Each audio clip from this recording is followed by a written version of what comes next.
ఓం శ్రీ బ్రహ్మదేవాయ నమః. ఈరోజు బ్రహ్మపురాణంలోని వర్ణాశ్రమ ధర్మాల గురించి తెలుసుకుందాము. బ్రాహ్మణులు, క్షత్రియులు, వైశ్యులు, శూద్రులు అనబడేవారు 4 వర్ణాల వారు.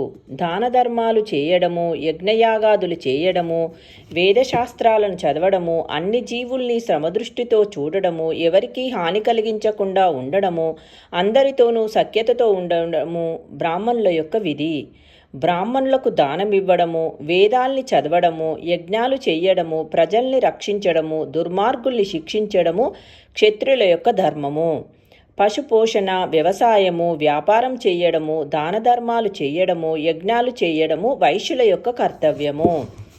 ఈ పై 3 వర్ణాలకు సేవ చేయడము, కులవృత్తుల్ని పాటించడము శూద్రుల యొక్క కర్తవ్యము.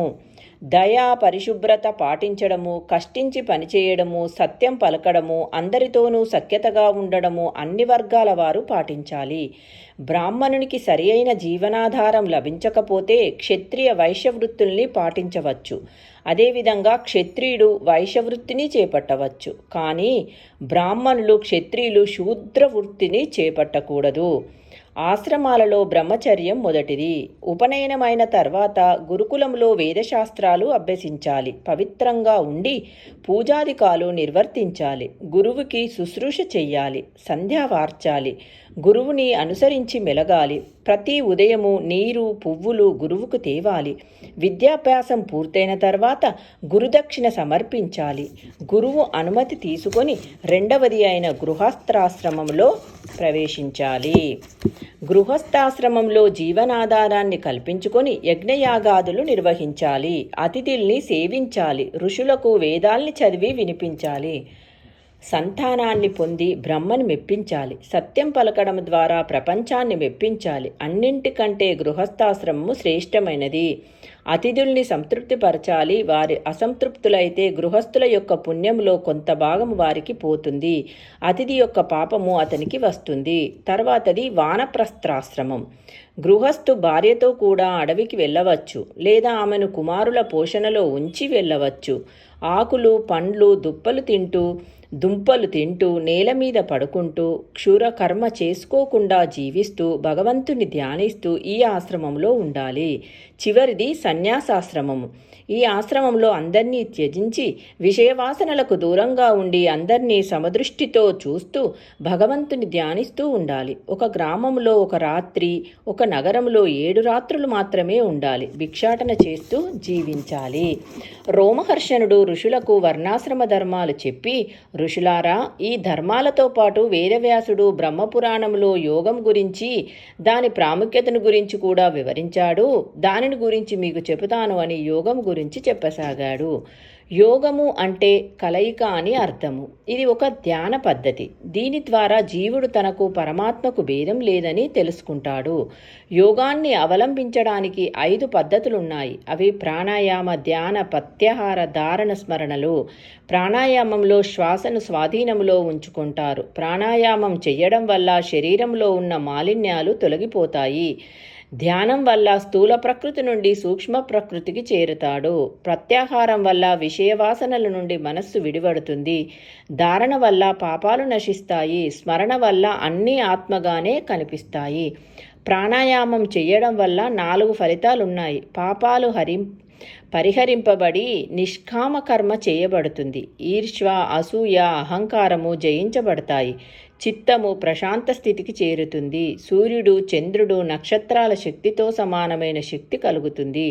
మహర్షుల దర్శన భాగ్యం లభిస్తుంది. ఈ దశను దీప్తి అంటారు. తర్వాత ఇంద్రియాలు, మనస్సు శాంతపడతాయి. ఈ దశను ప్రసాదము అంటారు. ప్రాణాయామం చెయ్యడానికి తగిన ఆసనము ఉండాలి. మొదటగా ఓంకారాన్ని జపించాలి. సరి అయిన ఆసనములో కూర్చొని సూర్యచంద్రుల్ని పూజించాలి. కళ్ళు మూసుకొని నిటారుగా కూర్చొని నాసికాగ్రాణ దృష్టి నిలపాలి. ఆ విధంగా శ్వాసను స్వాధీనపరచుకోవాలి. విషయవాసనల నుండి మనస్సును తీసివేయడమే ప్రత్యాహారము. తాబేలు తన శరీరాన్ని తన కవచములోకి ముడుచుకునే విధంగా ఈ క్రియ ఉంటుంది. తర్వాతది ధారణ. ధారణ అంటే ఎక్కువ సమయము మనస్సును నిలిపి ఉంచడము. ఇష్టదేవతా విగ్రహాన్ని తీసుకొని నాభి నుండి ఫాలభాగం వరకు ధ్యానినే ధ్యానించడము ధారణ అంటారు. తర్వాత ధ్యానం చెయ్యాలి. ధ్యానంలో బ్రహ్మ యొక్క నిజతత్వం తెలుస్తుంది. తాను బ్రహ్మము ఒకటే అని తెలుస్తుంది. అలాగే స్మరణలో కూడా బ్రహ్మతో తాదాత్మ్య స్థితి కలిగి శాశ్వతానందము కలిగిస్తుంది. ఈ దశనే సమాధి స్థితిని అని కూడా అంటారు. బ్రహ్మాండ పురాణంలో యోగానికి 5 పద్ధతులే చెప్పబడ్డాయి, కానీ దానిని అష్టాంగ యోగము అంటారు. యోగాన్ని ప్రత్యేక స్థలంలోనే చెయ్యాలి. ఆ స్థలంలో ఎటువంటి శబ్దాలు వినబడకూడదు. అది జంతువులు సంచరించే స్థలము కాకూడదు. శ్మశానములో యోగము చెయ్యకూడదు. చెదల పుట్ట వద్ద యోగం చెయ్యరాదు. నిర్ణీతమైన వేళలోనే చెయ్యాలి. ఆకలి, దప్పిక, శరీర రుగ్మతలు ఉన్నప్పుడు చెయ్యరాదు. మనోవైకల్యం ఉన్నప్పుడు చెయ్యకూడదు. అలా చేస్తే అపాయం కలగవచ్చు. చెవుడు, మూగ, గుడ్డి, మతిమరుపు, వృద్ధాప్యము రావచ్చు. సరియైన పద్ధతిలో యోగాభ్యాసం చేస్తే అన్ని రోగాలు నయమవుతాయి.